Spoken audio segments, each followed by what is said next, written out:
Good morning, everyone.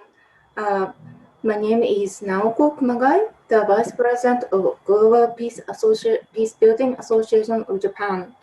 Today, we have the privilege of having Nobel Peace Prize laureate, President José Ramos Horta of East Timor, and former Undersecretary General Amerrah of the United Nations to share their views on the prospect for global governance in post-corona era and any constructive roles the United Nations can play along with the United States and associated countries such as China and Japan. To enable lively discussion of various issues, President Ramos Horta has kindly agreed to make his presentations for about 20 minutes and Ms. Ameerah for 10 minutes. After their presentations, we will have a discussion session which will be moderated by Professor Hasegawa, who established this association several years ago in 2013.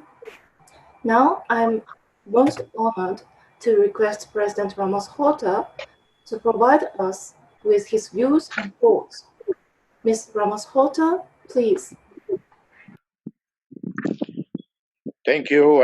It's a great pleasure, privilege to speak with you. I wouldn't say speak to you. And speaking to friends and colleagues in Tokyo, maybe some in the Republic of Korea, South Korea are listening, and some in China maybe listening. A few years ago, when I was president, I visited Japan. I've been to Japan so many times, I don't remember which visit. It was one of the visits, maybe I was not president, I was foreign minister, I think, when Prime Minister was Hatoyama. Hatoyama was a bit like Barack Obama. They were elected around the same time, the same age. And in talking with Hatoyama for almost 2 hours in Tokyo over dinner with him, I told him, I said, wouldn't it be great if the three big powers of Asia, of Northeast Asia, were to overcome the problems, legacies of history? The Japan's invasion and brutalities in China, Japanese colonization and brutalities in Republic of Korea. If the three powers were to build bridges of understanding and partnership, pull your resources together, financial and know-how, can you imagine the combined GDP of these three countries? Can you imagine the combined know-how, technology, science, financial resource of these three countries? It would really pull Asia into the 21st century. We talk about the 21st century, Asia century. I have some serious doubts. Asia is the most nuclearized region of the world. In Europe, we have two nuclear powers. They are not pointing nuclear weapons at each other. In Africa, you don't have a nuclear power. In Latin America, you don't have one. In Asia, you have China, obviously. Chinese nuclear weapons probably are targeting India and the United States. And you have India nuclear weapons, obviously targeting Pakistan, targeting China. You have Pakistan nuclear weapons, probably targeting India. And then you have North Korea, which literally targeting at everybody else, particularly Japan. So it is a very dangerous region. Then we have the problems of South China Sea. You have the border dispute between China and India, Pakistan and India over Kashmir. and you have a lingering problem in ASEAN region, like in Myanmar, in the Philippines. And we still have hundreds of millions of people living in extreme poverty in South Asia and elsewhere. In view of this, I find it difficult to believe that there can be what we call Asia century. But Asia century could happen if Japan, United China, and Republic of Korea would show statesmanship, wisdom, and finally settle some of the unresolved emotional issues that date back to World War II, to the Japanese occupation of these countries. So I end this preliminary remarks with using this possibility, this forum, with other global leaders, particularly with Muhammad Yunus, Nobel Peace Prize, Grameen Bank, Kailash Satyarthi from India, and many others, with Gordon Brown, former Prime Minister of UK, Helen Clark, former Prime Minister of New Zealand, many other leaders across Europe, across Asia. We have a call for a number of things. One, Muhammad Yunus' initiative endorsed by many of us to appeal to the world, to the rich, that the vaccine, COVID vaccine, be a common good of humanity. So that third world countries, particularly poorer third world countries, the poorest people, have a prompt and free access. We have also made appeals to financial institutions, creditor countries, to write off the debt to poorer countries in the world. That's the only chance for them to recover in the post-COVID time. Thirdly, an appeal with Kailash Satyarthi on behalf of the children of the world. This pandemic and the global recession is increasing extreme poverty in the world, increasing child malnutrition, exacerbate child labor, and child slavery. We cannot forget them. We cannot betray them. Arigato. I thank you for the time for this time for these open remarks. Thank you, Sukiru Adegawa. Thank you very much, President Ramos Horta, for your very insightful and comprehensive comments and observations. Now, I wish to ask Ms. Amerrah Haque to share her thoughts with us. Ms. Haque, please. Thank you. Can you hear me? Yeah. Thank you very much, Professor Kumagai, for that introduction. And you know, with that, of course, with COVID coming in, it perhaps is an opportunity to kind of you know, rethink some of the you know, reforms, some of the you know, the future of this organization. But it was established after the Second World War to maintain peace and progress, as were many other international alliances and organizations, but all under a kind of a rules-based international order. And that, you know, with many different governments all over the world, whether, you know, we had a Cold War or whatever it is, the framework of this results-based international order remained intact.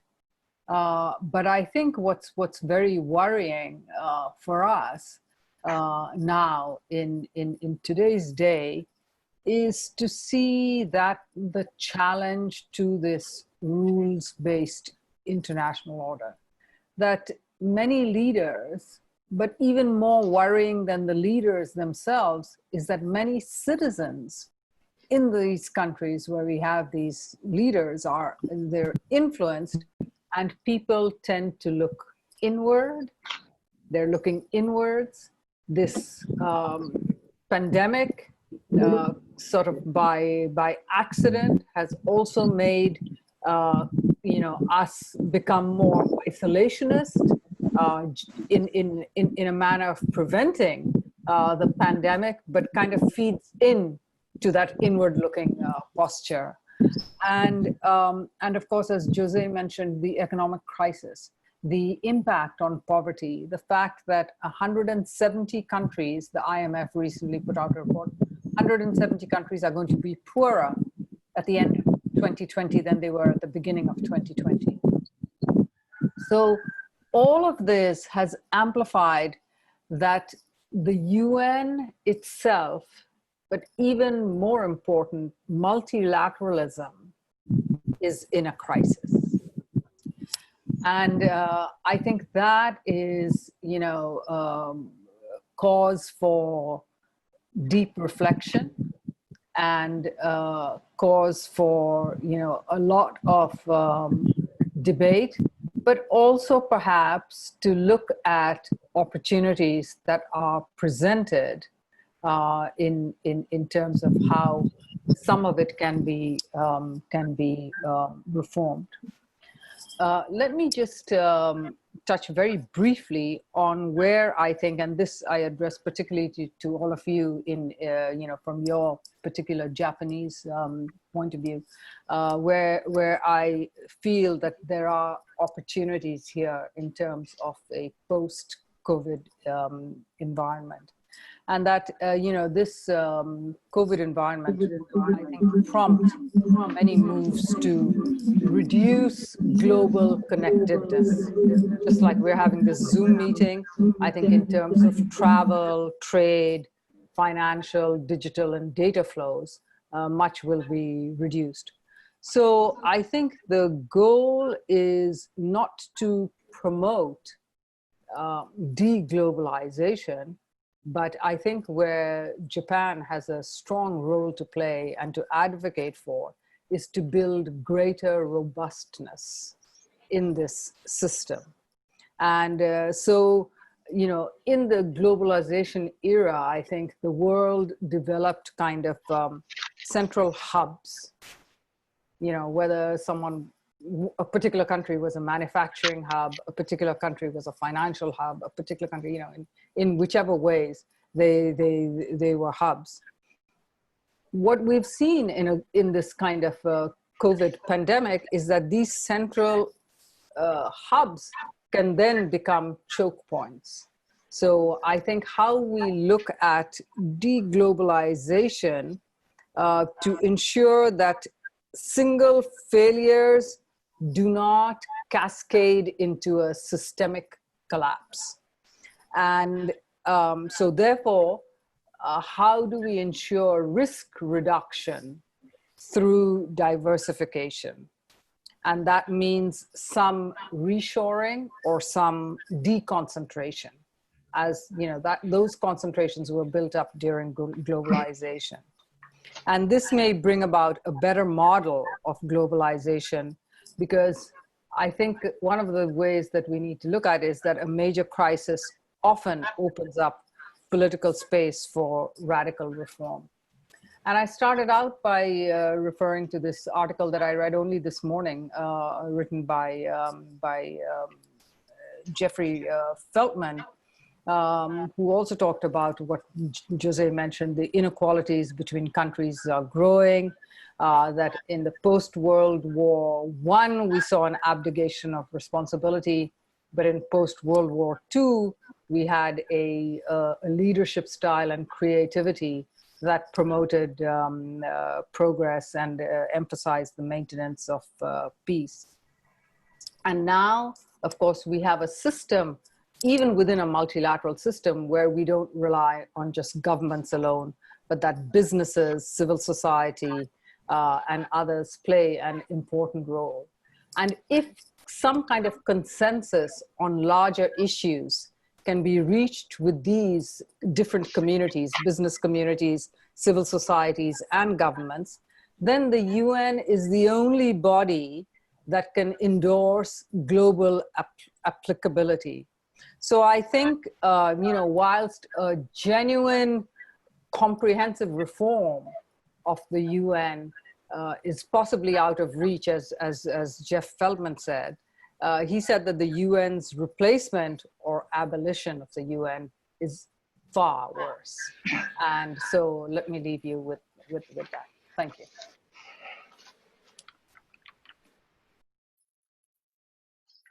Thank you, Ms. Haq, very much for your very insightful and sharp comments and thoughts. Now, I'd like to ask Professor Hasegawa to open and moderate the discussion session. Mr. Hasegawa, please.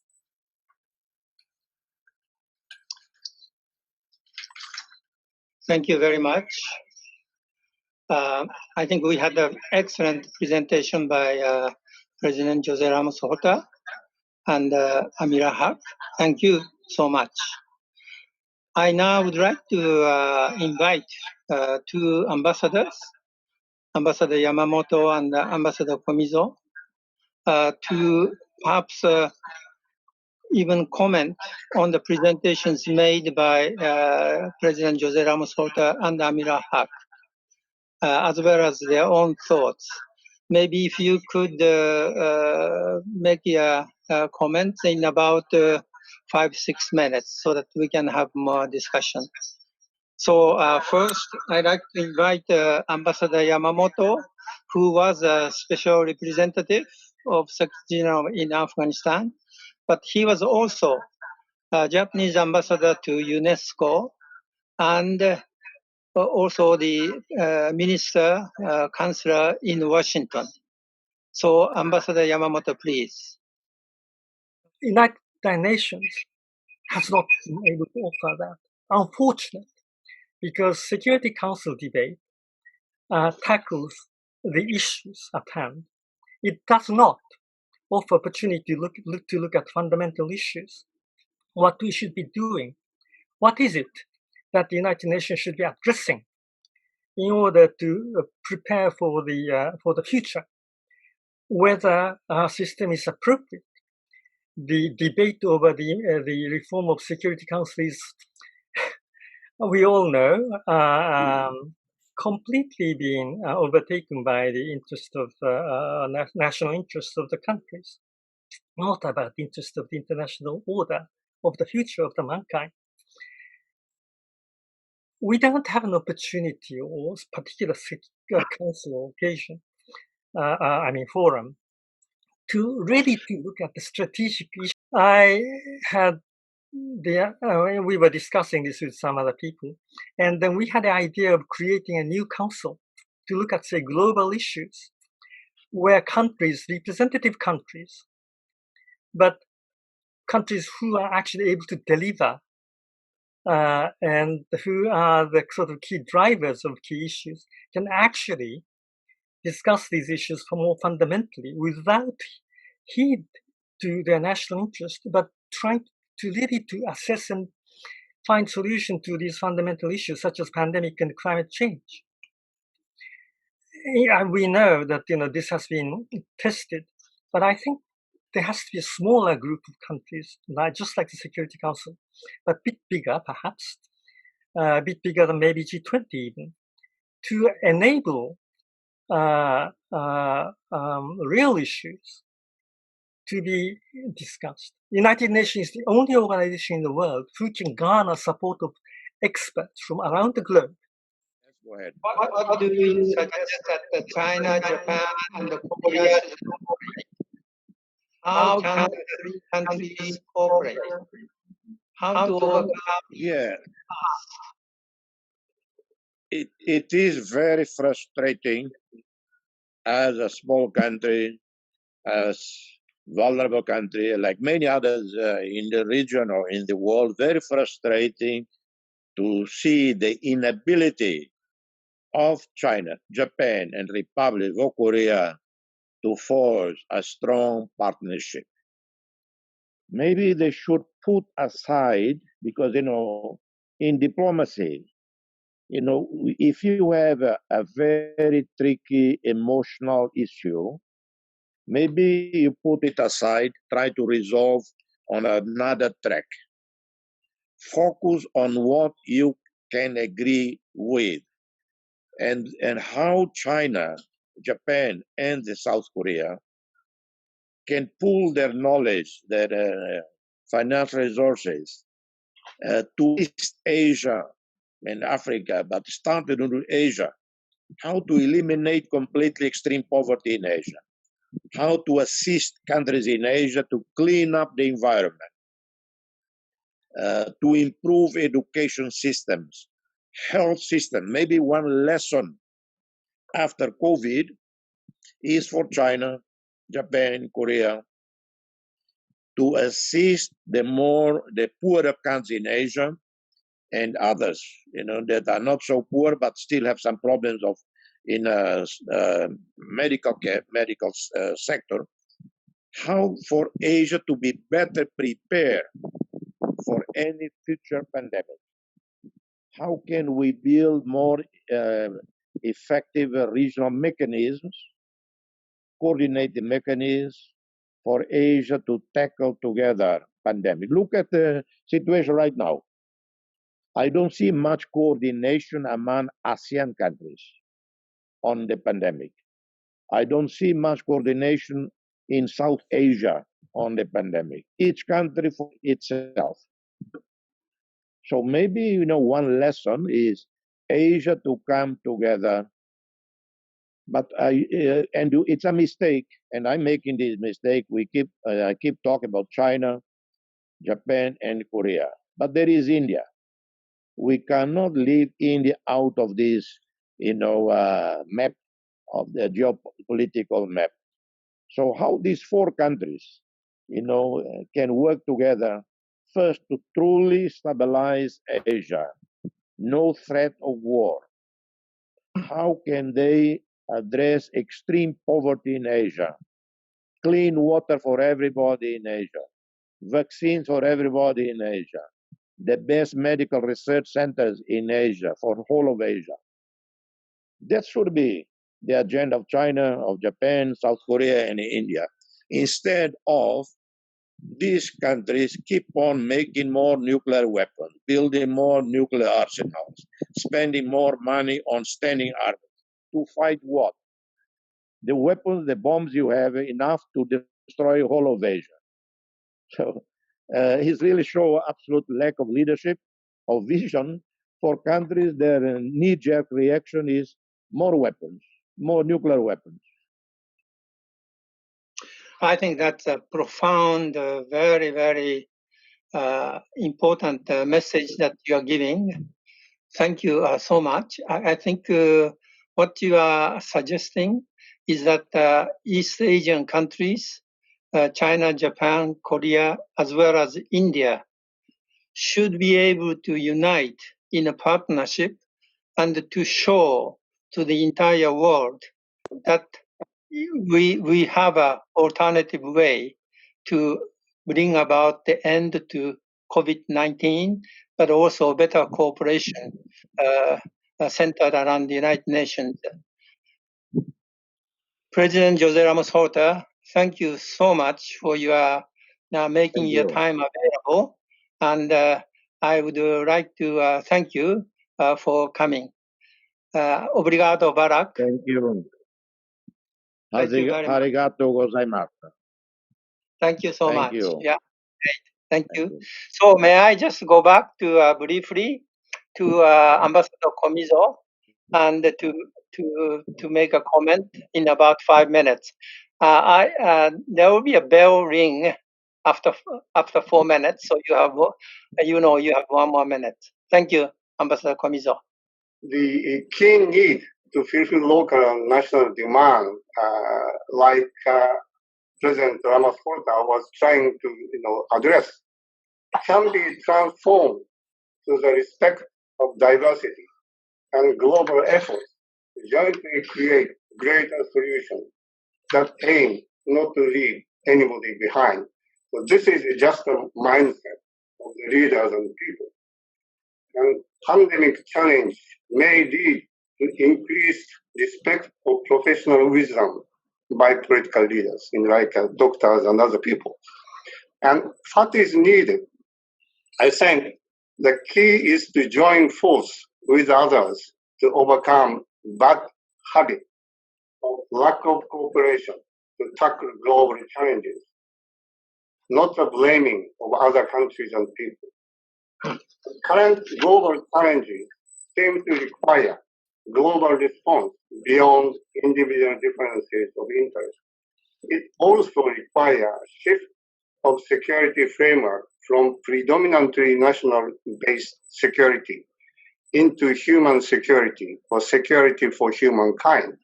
Major challenges include climate change, nuclear weapons use by accident or miscalculation more than by intent, and pandemic as well. A number of scholars, practitioners and myself, propose a shift from confrontational security regime represented by the nuclear deterrence into a cooperative security architecture. This shift also entails redefining security from traditional power-based security to a broader security concept that also encompasses what the UN sustainable goals entail. In fact, interlinkage between peace and sustainable development and protection of the environment is evident. Inclusion of the element of peace in the core of SDGs has been a highly welcome sign from the viewpoint of civil society groups, including my own, campaigning for nuclear weapons abolition, because it proves that traditional organization of UN organization. Okay, it's about time. Okay, what UN can do with all the shortcomings acknowledged, the UN and the UN system is the most universal among the many international bodies in terms of vision, membership, and scope of mandate. So we need to work together to strengthen the UN, better serve the current and future needs of humankind. So I would now like to open the floor to general discussion. And we do have a few people who have sent me a message that they would like to ask a question. And so, Mr. Kubota, please. You have 2 minutes, everybody. Okay, go ahead. Thank you very much, Ms. Hack, for your talk. I really enjoyed it. My name is Yuichi Kubota, a university researcher at Nihon University in Tokyo, Japan. My question is about the use of IT technology and AI. So do you think that the use of IT technology and AI is promising in the UN system and operations? And also, what kind of difficulties do we have introduced in order to introduce those kind of technologies? Yeah, that's it. So, Mr. Sakane, please. Okay, thank you You very have much. just 2 minutes. Thank you very much. I just want to make one comment about multilateralism. I think today I recognize the importance of the United Nations, its outstanding role, which cannot replace with other organizations. And one thing, however, currently multilateralism is less. We don't receive strong support of multilateralism. So how we could promote for the multilateralism, especially with the United Nations? Thank you, Mr. Sakane, very much. I think I invite Professor Mizuno, if you are there. And yes. So my question is simple. Yes, in order to achieve international order, rule-based law, who should enforce those rules to those powerful big countries? I'm not pointing out just China. United States is now indicting judge of ICC, and Russia has been conducting assassination. Those most powerful three permanent members of Security Council, they themselves have been seeking neutral hegemony. How can we, international society, somehow regulate, put them back to the rule-based order? That's my simple question. Thank you. I think that's not only straightforward, but very, very important question you asked. Thank you, Mr. Mizuno. Mr. Inoue, please. And so my question is, under these conditions, how can Japan enhance a political role in the UN? Economically and socially, Japan has played an important role in the UN, but I believe political role of Japan in the UN is very limited. So what can we do, particularly in connection with China and United States conflict? Thank you very much. Thank you, excellent. Can I ask a brief question? Yeah. So yes, please, Elizabeth. Thank you very much. Thank you very much for your presentation. I am Elizabeth. My question is around the theme of Asia. I think both of both of the things that you spoke about kind of centered on Asia. So, in your opinion, do you think there should be an Asian health organization rather than a World Health Organization? How would that be established? And yeah, what are your thoughts about something like that? Maybe not the name, but kind of an idea, sort of like that. Thank you. Okay, now may I just invite Amerrah, I guess, and also ambassadors, if you like to respond. I think we have to finish in about 5 minutes. So if you can just choose one of the questions and answer it. I appreciate the questions. I will, given the time, I will just say generally, I was quite impressed the idea of promoting more honest debate, multilateral debate in the Security Council, and also how to ensure that more honest debate can be discussed.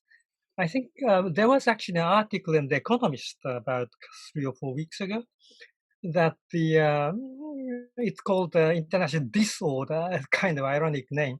But it said that given the realities of what's going on, the countries like Japan and the European countries have a big role to play in ensuring that the actual real debate takes off and that the functional and effectiveness is ensured. I think that the economist is right. I think Japan, for instance, should work with countries like Indonesia, Nordics, Canada, some other Europeans, who share the same awareness that certain fundamental issues like COVID and sometimes political issues need to be addressed. And I think we, as the middle power, have very important role to play to improve the functioning of the future of the United Nations. Thank you. Excellent. Excellent. Thank you. Thank you so much, Amerrah. Okay, Amerrah, please. Yes, I'll be very, very quick. Just to say on the use of IT and technology and artificial intelligence, these are things that the UN must, particularly in our peacekeeping operations, as you said, where now the theaters within which the UN is working is where non-state actors and terrorists are it's not the traditional kinds of conflict, and it's civil conflict where transnational terrorist groups have become equal players in the conflict. And the UN, part of the report that José Ramos Horta and myself were part of, was to look at the future of peace operations. And one of the things was that countries who are giving us troops and countries who have more sophisticated technology must contribute much more to peacekeeping with this kind of technology. So in Mali, for instance, when I was the Undersecretary General for Department of Field Support, I signed the first contract to have drones in the peacekeeping theater, where we could look at mass movements of people, where we could get this kind of intelligence. And then Sweden and some of the other countries provided what were called intelligence fusion units, things that the UN has never had before. But this is an ongoing issue that has to be addressed in sort of modern warfare and current peacekeeping trends, that the use of this kind of modern technology and not reliance on ground troops has to be the changing shift in terms of more effective peacekeeping in the state of today's conflicts. I could go on and on, but that's just a very short answer. Multilateralism and how to support it, and I think people have spoken already about it. I think the critical message that I would like to leave here is that multilateralism is so much a part of who we are as humankind, and that the world cannot be without multilateralism.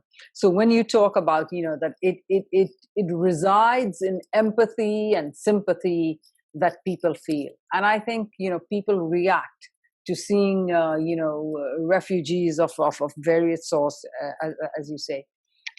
What we need to now address is this rising tide of national sovereignty, and which is killing and I think obscuring the message of multilateralism. But on the other hand, as I said, I think there are pockets of hope, and this is where even in how can Japan play a role in this. Countries, there are non-permanent 5 members of the Security Council, very important positions and roles that countries can take when they are members of the Security Council, members of other organizations, and leading them.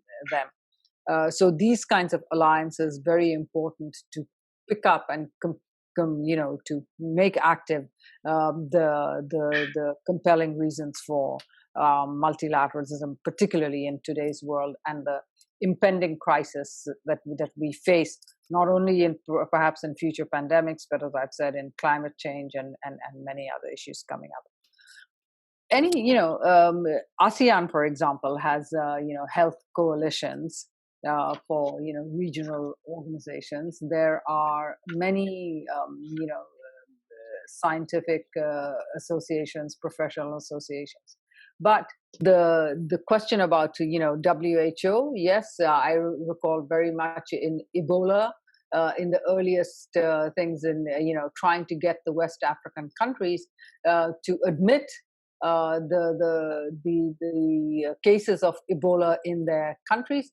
Countries are reluctant to do that in the beginning because they know it hurts trade, it hurts tourism, it hurts all these kind of things, and that's precisely why the WHO has certain regulations, and they can put pressure on certain countries. But the realism and the pragmatism is that there are some countries where these pressures the countries are very powerful, and it becomes very difficult to go into the internal affairs of the country.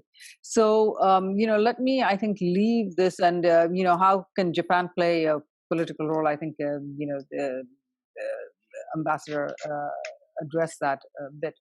Let me just leave this whole set of questions with saying that there is a great assault on multilateralism. And I think it is not that because we are from the UN. I mean, people always say that if there was no United Nations, the first thing people would be doing in any kind of situation is trying to establish a world body or a global body or a world order that could bring nations together. But I hope Jose is right in saying that what we're seeing in this world today happening are just blips, and that they will pass. That this kind of radicalism in thinking, and this radicalism in terms of saying that multilateralism can be done away with, perhaps this will pass. But in the meantime, I think each one of us have civic duties. Each one of us have responsibilities to activate. You as an association within your own country, Japan, can influence thinking of policymakers. And I think this is what it's going to take to keep multilateralism alive, which is, it is in crisis, but it's a very important issue that I think all of us have to engage in. Excellent. Yeah. Okay, Amerrah, thank you so much. I think since we ran out of time, I will not repeat everything, but just to conclude that I think we have heard from José Ramos Horta that the East Asian countries has a unique opportunity to play a constructive role if we are united and not bickering against each other, and also to help the international organizations to establish rule-based international order. But international organizations require the professionalism and the independence that Amerrah was saying at the end. I think these are the important points that the two of you made, and also that Ambassador Yamamoto and Komizo has given, that Japan has a soft power, and in fact, we can be playing a role of Nordic countries. So thank you so much for all of you for contributing to these conversations. And